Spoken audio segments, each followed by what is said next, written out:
Bismillahirrahmanirrahim. Assalamualaikum warahmatullahi wabarakatuh. Alhamdulillah wassalatu wassalamu ala Rasulillah wa ala alihi wa sahbihi wa mawalah wa la hawla wa la quwwata illa billahi wa ba'du. Alhamdulillah, di malam ini kita bisa kembali untuk berthalabul ilmi. Ada sedikit nasihat dalam sebuah ayat dalam surah Asy-Syura, tepatnya ayat ke-27. Allah Subhanahu wa taala berfirman, "Walau basatallahu rizqa li ibadihi la baghaw fil ardi walakin yunazzilu biqadari ma yasha innahu bi ibadihi khabirum basir."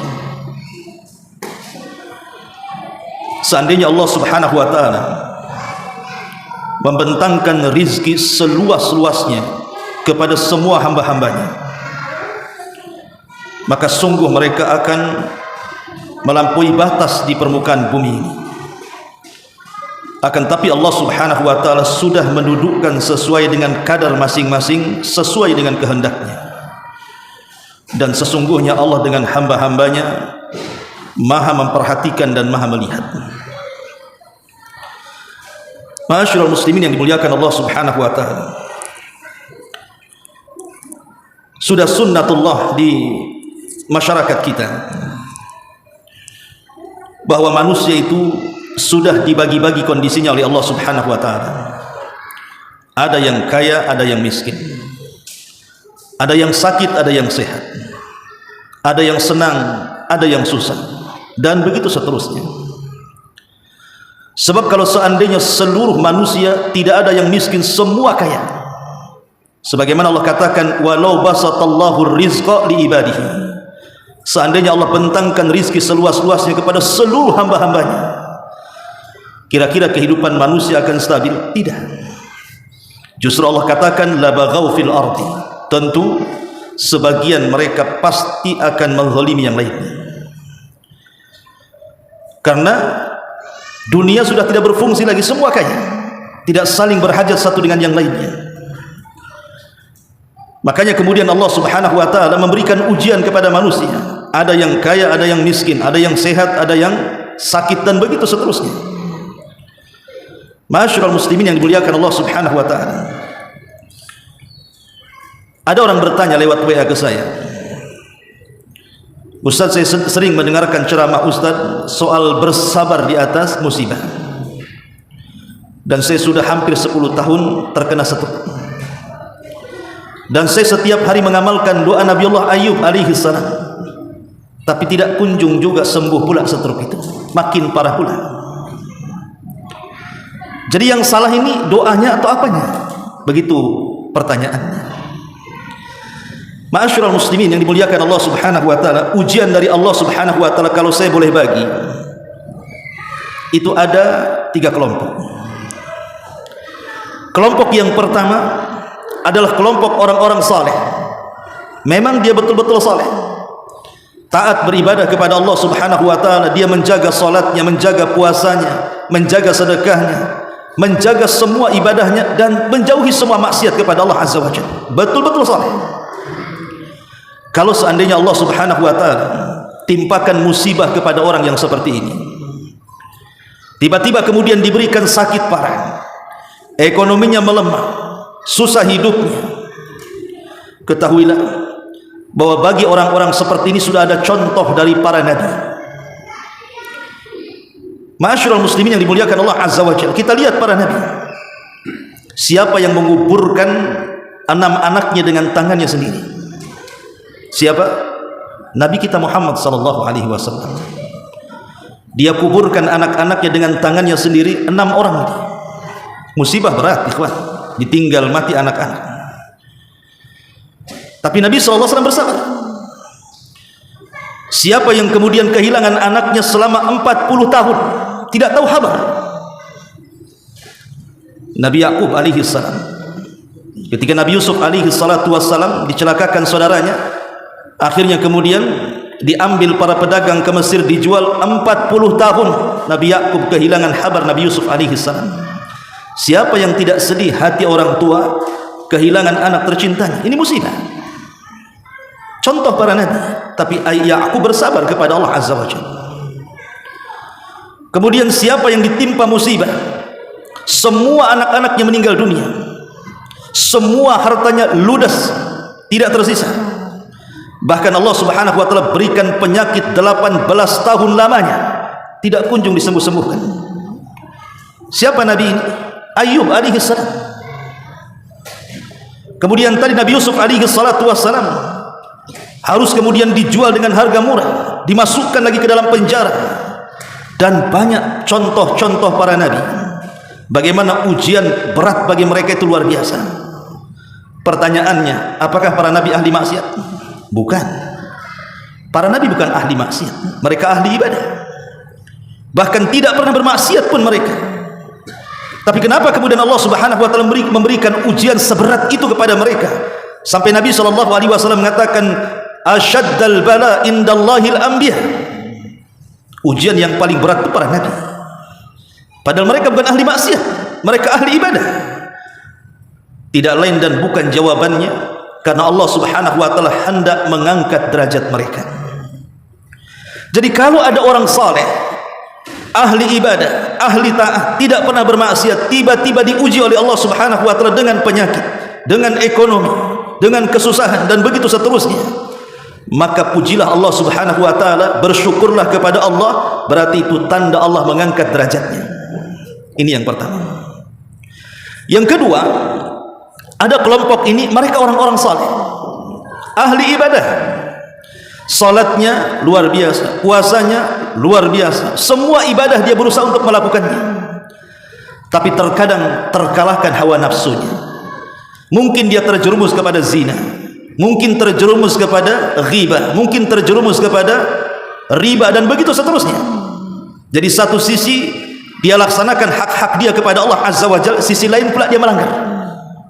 Ini orang kedua nih, kalau diberikan ujian oleh Allah subhanahu wa ta'ala, maka ini adalah bentuk tanbih wa tafkir. Allah hendak mengingatkan orang ini supaya berfikir. Jadi kalau orang yang kedua ini, kalau diuji oleh Allah subhanahu wa ta'ala, tiba-tiba diberikan sakit, tiba-tiba kemudian dia jadi fakir, tiba-tiba kemudian susah mencari ekonomi, susah hidupnya, banyak masalahnya, padahal dia salat, tapi dia juga maksiat. Maka kalau seandainya Allah turunkan ujian kepada orang yang seperti ini, itu bentuk tanbih dari Allah. Allah hendak memperingatkan hamba ini, Allah hendak mengajak berfikir kepada hamba ini. Lihat Allah berfirman dalam surah Rum ayat 41, Zaharal fasadu fil barri wal bahri, Zaharal fasadu fil barri wal bahri bima kasabat aydin nas liyudhikahum ba'dalladhi amilu la'allahum yarji'un. Kata Allah, telah tampak kerusakan di daratan dan di lautan. Kenapa? Bima kasabat aydin nas, itu karena ulah manusia. Jadi kalau seandainya orang saleh ini, tapi satu sisi juga maksiat kepada Allah azza wa jalla, tiba-tiba diberikan sakit, itu ulah dia. Kalau seandainya ekonominya tadinya melambung, tiba-tiba Allah bangkrutkan, itu ulah dia. Allah berikan ujian karena ulahnya. Allah mengajak berfikir supaya dia kembali. Bima kasabat aydin nas liyudhikahum ba'dalladhi amilu, supaya mereka merasakan apa yang mereka perbuat. Apa akhir ayat ini? La'allahum yarji'un, agar mereka kembali. Jadi orang-orang yang kelompok yang kedua ini diajak berfikir oleh Allah azza wa jalla, kenapa Allah kasih sakit sama saya? Kenapa Allah kasih bangkrut saya? Kenapa banyak kali masalah? Kok tidak berhenti masalah itu? Padahal saya tidak pernah meninggalkan salat, saya tidak pernah meninggalkan puasa Ramadan, saya juga bersedekah, saya juga salat sunnah, dan begitu seterusnya. Boleh jadi musibah itu karena dosa-dosa yang dilakukannya. Sengaja Allah ingatkan, satu untuk membersihkan dosanya, yang kedua supaya cepat bertobat kepada Allah azza wa jalla. Ini kelompok yang kedua. Ada kelompok yang ketiga, mereka ahli maksiat, sama sekali tidak sholat. Ya Ramadan tak puasa, seruan sedekah pun diabaikan dia. Boro-boro mau berbuat baik, hidupnya hanya maksiat dan maksiat saja. Maka kalau seandainya orang yang ketiga ini diberikan musibah oleh Allah Azza wa Jalla, ujian dari Allah Subhanahu wa taala, memang itu azab yang disegerakan di dunia. Itu azab yang disegerakan di dunia. Mau enggak dia bertobat kepada Allah atau tidak? Kalaupun seandainya di atas kemaksiatannya tiba-tiba kemudian hartanya diluaskan, rizkinya dimudahkan, semua segala-galanya Allah Subhanahu wa taala permudah, itu hanya sekedar tipu daya Allah kepada mereka yang disebut dengan istidraj. Dan itu Allah, Nabi SAW sabdakan, idza ra'aitallah yu'til abda minad dunya ala ma'asihi ma yuhibbu fa innama huwa istidraj. Kata Nabi SAW, kalau engkau melihat Allah memberikan dunia seluas-luasnya kepada seorang hamba di atas kemaksiatan yang dia sukai, ketahuilah itu hanya tipu-tipu Allah, hanya istidraj saja. Sanastadrijuhum min haitsu la ya'lamun. Kemudian Nabi SAW mengatakan dan membacakan ayat, falamma nasu ma dzukkiru bih fatahna alaihim abwaba kulli syai'in hatta idza farihu bima utu akhadnahum baghtatan wa hum fa idzahum mublisun. Maka tatkala mereka lupa terhadap apa yang Allah ingatkan kepada mereka, kami bentangkan dunia seluas-luasnya kepada mereka, sampai ketika mereka senang dengan dunia itu, tiba-tiba Allah azab mereka, Allah berikan ujian kepada mereka. Dia kaya, ahli maksiat, tiba-tiba sakit parah, dibuat stroke bertahun-tahun, tidak bisa bicara, dibuat sakit parah, dibuat tiba-tiba ekonominya jungkir balik dan begitu seterusnya, banyak masalah. Maka itu azab yang disegerakan namanya. Ma'asyiral muslimin yang dimuliakan Allah Azza wa Jalla, kita tinggal memilih ujian ini kita dari kelompok yang mana, gitu saja. Dari kelompok orang-orang yang pertama, orang-orang saleh, apakah kita sesoleh itu?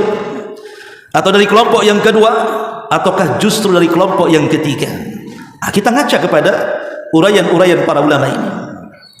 Ma'asyiral muslimin yang dimuliakan Allah Subhanahu wa taala, terkadang kalau kita melihat suasana di masyarakat kita ini, ikhwan, ada orang bekerja siang malam tapi hasil pula tak ada. Lelah letih dia bekerja itu, tapi tak ada hasilnya.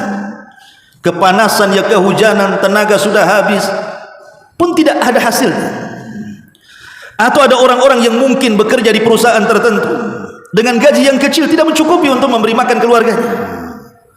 Atau mungkin juga ada yang di penjara, rupanya kasusnya hanya maling, itu pun ketika ditanya kenapa Anda mencuri, untuk memberi makan keluarganya. Menyesalah dia di penjara dan menyesali hidupnya, kenapa aku hidup seperti ini. Dan banyak persoalan di masyarakat ini, banyak sekali. Ada orang yang terlahir buta-buta selamanya sampai dia mati. Ada orang yang terlahir potong tangannya, tidak punya tangan, cacat dan begitu seterusnya. Pertanyaan pun muncul di sini, aina Allah? Lalu di mana Allah? Karena ada orang yang mengatakan, di mana Allah? Kenapa Allah biarkan aku seperti ini? Kenapa ujian ini banyak kali? Kenapa tidak selesai-selesai? Sampai kapanlah ujian ini? Ma'asyiral muslimin yang dimuliakan Allah Subhanahu wa taala, begitulah hidup manusia di dunia ini. Ada 3 kepastian yang mungkin lepas dari manusia. Satu, manusia itu tidak mungkin istirahat di dunia. Yang kedua, manusia tidak mungkin selamat dari ucapan manusia yang lainnya. Yang ketiga, manusia tidak mungkin selamat dari kematian. Itu sebuah kepastian. Artinya selama kita hidup di dunia, ya memang itulah ujiannya yang Allah Subhanahu wa taala berikan kepada kita. Tetapi sering terbetik kalau kita diberikan musibah oleh Allah itu, terkadang kita mengatakan, di mana Allah? Kenapa Allah tidak tolong saya? Ma'asyiral muslimin yang dimuliakan Allah Azza wa Jalla, Allah berfirman dalam Al-Qur'anul Karim, wa tilkal ayyam nudawiluha bainan nas. Ingat, hari-hari itu diputarkan Allah. Allah tidak mungkin menciptakan manusia itu dalam satu kondisi sakit dari mulai lahir sampai mati. Allah tidak mungkin menciptakan manusia itu sehat dari mulai lahir sampai dia mati. Allah tidak mungkin menciptakan untuk sukses terus dari mulai lahir sampai dia mati, atau bangkrut mulai dari lahir sampai mati. Lihat para sahabat. Para sahabat Nabi SAW sebelum mereka hijrah dari Mekah ke Madinah, bagaimana kehidupan mereka coba? Kehidupan mereka di atas kefakiran yang kita tidak bisa bayangkan. Di antara mereka ada yang makan dedaunan dan akar-akar. Di antara mereka ada yang disiksa, bahkan ada yang mati syahid. Lihat keluarga Ammar ibn Yasir. keluarga yang pertama kali mati syahid dalam Islam. Ibundanya Sumayyah ditusuk tombak kemaluannya oleh Abu Jahal sampai mati. Kemudian juga suaminya Yasir juga sama, ditusuk perutnya oleh Abu Jahal kemudian mati. Musibah besar mana lagi coba mereka mempertahankan agama sedemikian rupa. Belum lagi yang diusir oleh keluarganya, dirampas hartanya, diintimidasi, diusir dan begitu seterusnya. Tapi itu hanya 13 tahun saja. Setelah mereka hijrah ke Madinah, sebagian mereka ada yang menjadi pengusaha besar. Abdurrahman ibn Auf menjadi pengusaha besar, Utsman menjadi orang kaya, Abu Bakar menjadi orang kaya, dan banyak orang kaya yang dulu ketika di Mekah, jangan lagi cerita kekayaan, makan aja susah, mereka menjadi mulia. Artinya bahwa Allah Subhanahu wa taala tidak mungkin mengkondisikan manusia itu dalam satu kondisi, kan begitu. Hanya 13 tahun saja habis hijrah ke Mekah jadi kaya semuanya, bahkan dimuliakan oleh Allah Subhanahu wa taala. Allah katakan radhiyallahu anhum wa radu'an, mereka mendapatkan keridhaan Allah Subhanahu wa taala. Ma'asyiral muslimin yang dimuliakan Allah Subhanahu wa taala, yang satu yang jelas adalah di dunia ini kalau cerita soal kebahagiaan, kebahagiaan itu bukan ada pada badan kita, ikhwan, juga bukan pada harta kita, bukan pada jabatan kita. Yang itu ada di benak semua orang yang jauh dari agama. Orang-orang yang jauh dari agama berpikir bahwa bahagia itu kalau banyak hartanya. Itu pandangan orang-orang yang jauh agama seperti itu. Karena mereka melihat orang-orang yang berharta kok enak kali ya, rumahnya besar, mobilnya bagus, tanahnya luas, istrinya cantik. Tengok pula sama dia, dan ngontrak, istri pula tak cantik, gaji pula kecil, stres hidup. Akhirnya berpikir enaklah jadi orang kaya. Padahal banyak orang kaya yang jauh lebih stres daripada orang miskin. Tidur harus pakai pil, kadang-kadang tidak bisa tidur, handphone satu berdering belum diangkat, yang satu berdering lagi, tidak bisa. Mau makan pilih-pilih, ini makan ini stroke nih nanti aku nih, makan ini kolesterol naik. Kadang orang miskin nggak mikir makan, diundang malam ini semua dimakan, ikan satu tulang-tulangnya pun kalau orang miskin tidak peduli ya. Ma'asyiral muslimin yang dimuliakan Allah Subhanahu wa taala, iya kita katakan memang kebahagiaan itu bisa harta itu bisa menyumbang kebahagiaan, tapi bukan segala-galanya, kawan. Bukan banyak orang kaya stres, bahkan banyak orang kaya bunuh diri kok. Ataupun pangkat dan jabatan, itu hawa nafsu saja. Ma'asyiral muslimin yang dimuliakan Allah Azza wa Jalla, lalu kebahagiaan itu di mana supaya ketika dapat musibah dan ujian kita ini kita tenang, kita tidak merasa resah, tidak menyalahkan Allah, kenapa asyik aku aja yang diuji, kenapa yang lain tidak. Kebahagiaan itu ada di hati.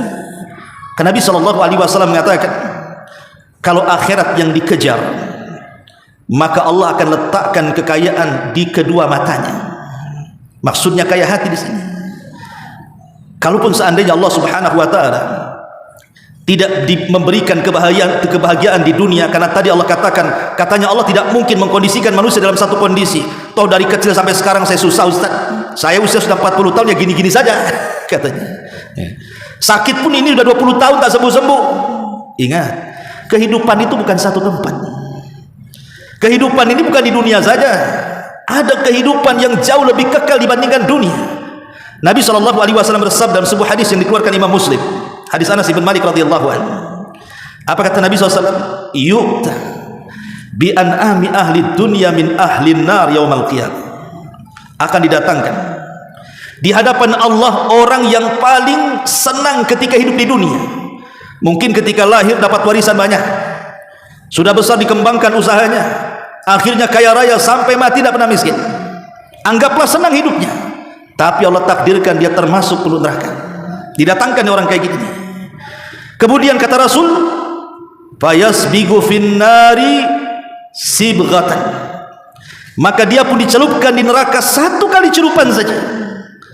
Summa yuqal, kemudian dikatakan kepada orang ini, ya ibna Adam, hal ra'aita khairan qad? Wahai anak Adam, masih terngiang kebaikan-kebaikan setelah aku celupkan kau di neraka? Masih terngiang kalau dulu pernah bahagia, pernah senang?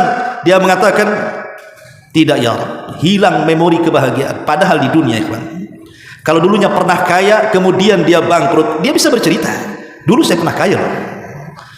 Kalau dia dulu pernah jadi pejabat, tiba-tiba kemudian purnawirawan, pasti dia akan bercerita, dulu aku pernah jadi pejabat.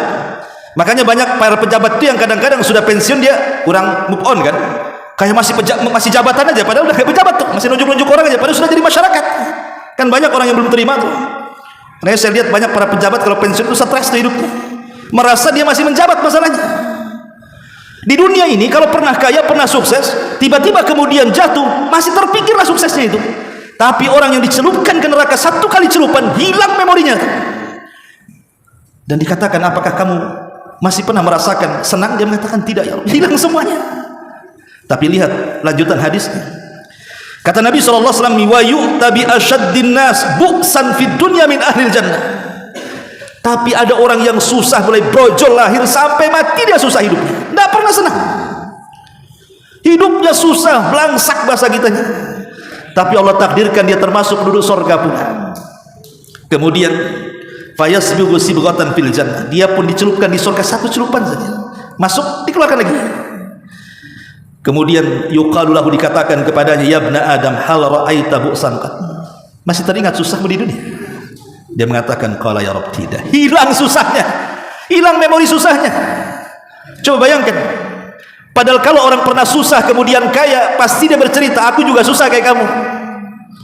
Orang sehat pernah sakit, bercerita dengan penyakit yang sama, aku juga sama, kena asam urat juga. Pasti kan begitu, dia akan bercerita tentang masa lalunya.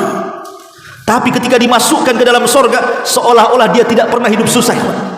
Padahal satu kali celupan aja di sorga. Macam mana kalau dimasukkan ke dalam sorga dan tidak pernah dikeluarkan di dalamnya? Sementara sorga yang Rasul katakan, a'dadtu li ibadis salihin ma la ainun ra'at wa la udhunun sami'at wa la khatara ala qalbi bashar.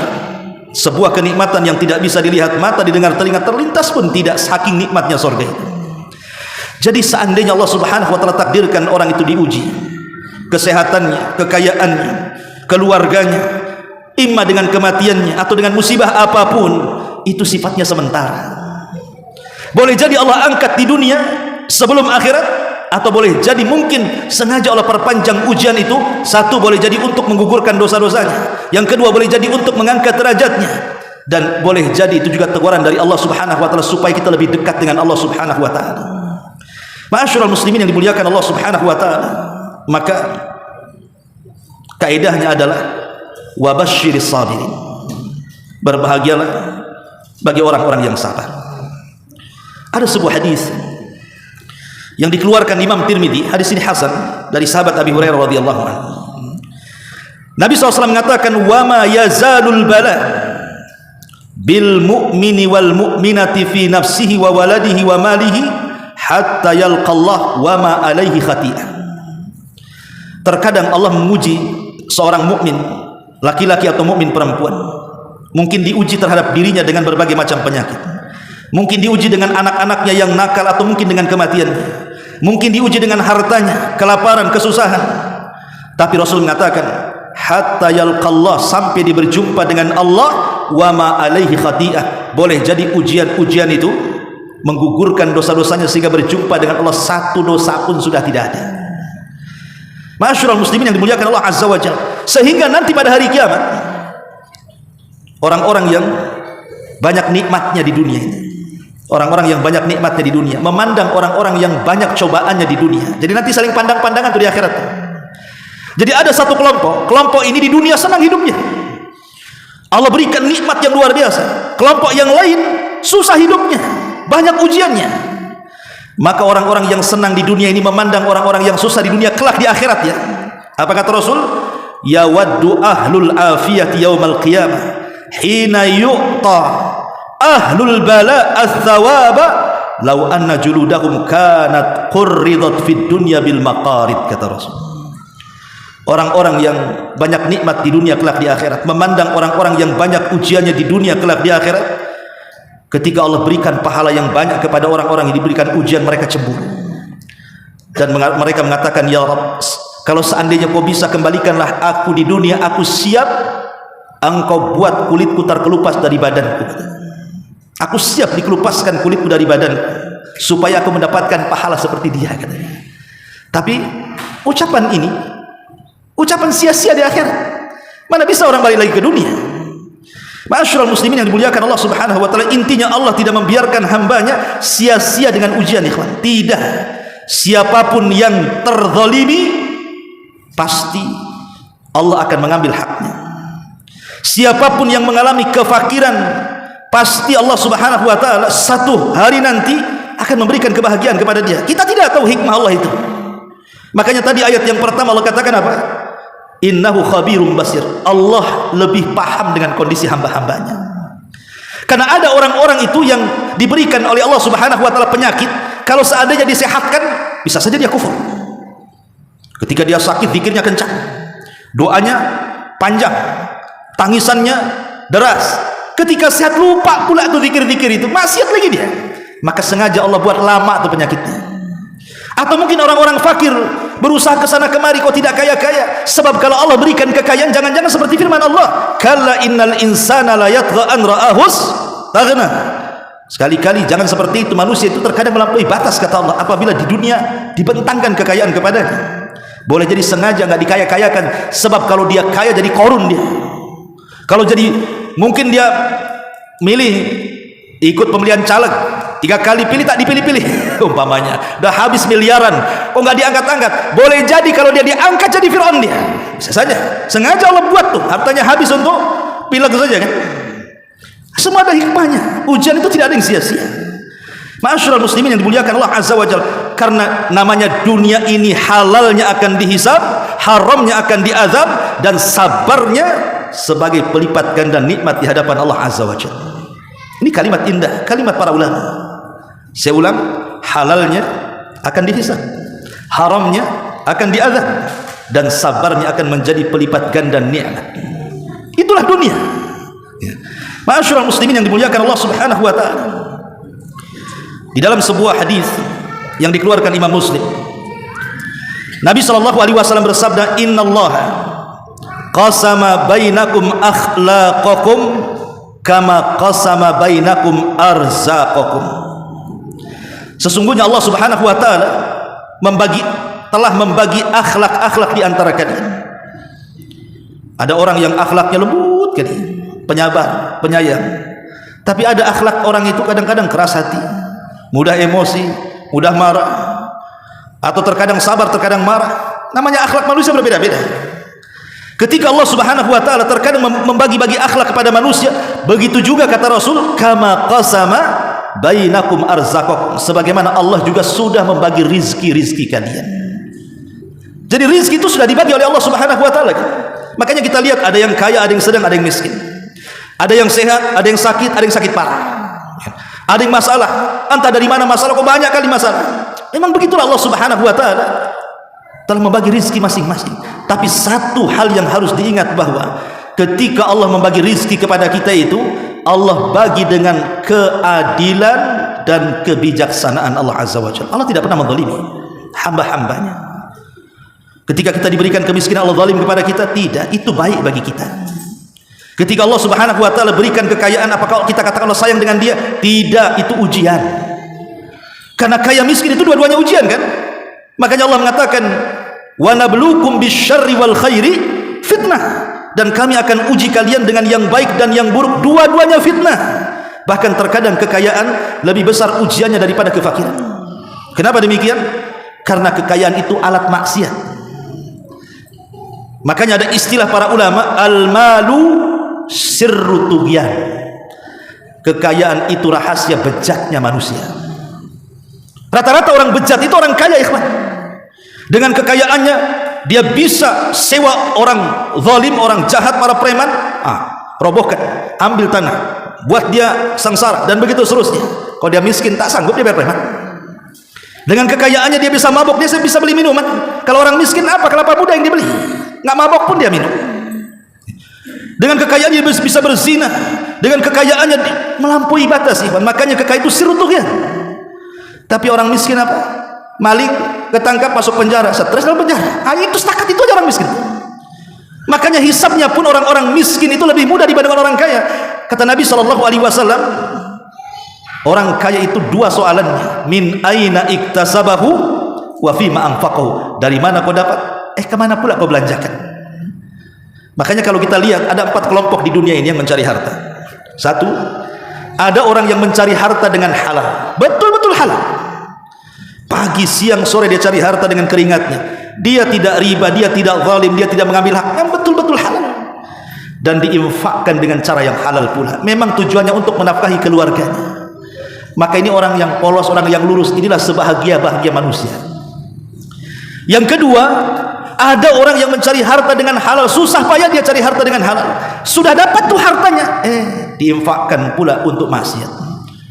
Berzinah dengan hartanya, berjudi dengan hartanya, minum khamar dengan hartanya, padahal dia lelah letih dia mencari harta, tapi diinfakkan untuk maksiat. Soalannya selamat dari yang pertama tapi tidak selamat dari yang kedua. Min aina iktasabu, dari mana kau dapat? Halal ya Rabb. Pertanyaan kedua, selamat? Kemana kau infakkan? Berzina ya Rabb, tak selamat kamu. Ada kelompok yang ketiga, subhanallah, dia mencari harta itu dengan cara haram, berjudi, masang togel, dapat miliaran, datang ke Nidal Ilmi, Ustaz, selesaikanlah masjid nih ada uang 1 miliar, tapi hasil togel Ustaz. Kan gitu. Bagus kan? Bagus, infaknya bagus, tapi orang ini pun tidak selamat dari pertanyaan yang pertama kan, dari mana kau dapat? Dari togel ya Rabb. Kemana kau infakkan? Bangun masjid. Selamat yang pertama tidak. Apakah infaknya diterima? Tidak juga, karena Rasul mengatakan innallaha thayyibun la yaqbalu illa thayyibah. Allah itu baik, tidak menerima kecuali yang baik-baik. Nggak akan diterima infaknya. Itu gaya-gaya Robin Hood namanya. Ya, dia maling untuk bantu fakir miskin. Terima? Enggak. Infaknya bagus, niatnya bagus, tapi caranya yang tidak baik kan, tidak akan diterima. Ini yang paling parah, ini kelompok yang keempat, ini kuadrat namanya. Sudah cara mencarinya haram, diinfakkan pula ke jalur yang haram. Dapat togel untuk zina, dapat togel untuk mabok, itu kuadrat namanya. Itu tidak akan selamat dari dua soalan. Min aina iktasabahu, dari mana kau dapat?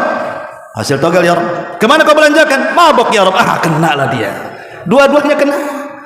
Ma'asyiral muslimin yang dimuliakan Allah Azza wa Jalla. Maka di sini ada sifat yang bisa menenangkan setiap orang yang kena musibah. Kalau setiap orang yang kena musibah ingin tenang hatinya, tidak gerasak gerusuk, ya minimalnya ngurangilah stresnya. Kuncinya cuma satu, al-qana'atu billah. Qanaah. Apa itu qanaah? Merasa cukup dengan pemberian Allah, karena itu takdir yang sudah Allah putuskan kepada kita. Terimalah takdir itu, namanya qanaah. Qanaah itu ya bersabar dengan takdir, karena di balik takdir itu rahasianya kita tidak tahu ya. Siapa yang tahu rahasia takdir kita? Tidak ada yang tahu. Tidak ada yang tahu. Saya itu punya kawan di kampung, hidupnya susah, susah-susahnya saya lihat dia. Lama tak bersua dengan dia, tak berjumpa dengan dia. Rupanya sudah jadi pejabat pula di Jakarta. Ceritanya panjang Ustadz katanya. Dia pula ngomong sama saya, gak sangka kau jadi Ustadz katanya. Ngomong balik sama saya itu, gak sangka kau jadi Ustadz katanya. Ma'asyiral muslimin yang dimuliakan Allah Azza wa Jalla. Intinya tidak ada yang tahu takdir manusia itu. Wallahu a'lam bishawab. Subhanaka wa bihamdika asyhadu an la ilaha illa anta astaghfiruka wa atubu ilaik. Allahu ta'ala alam. Assalamualaikum warahmatullahi wabarakatuh.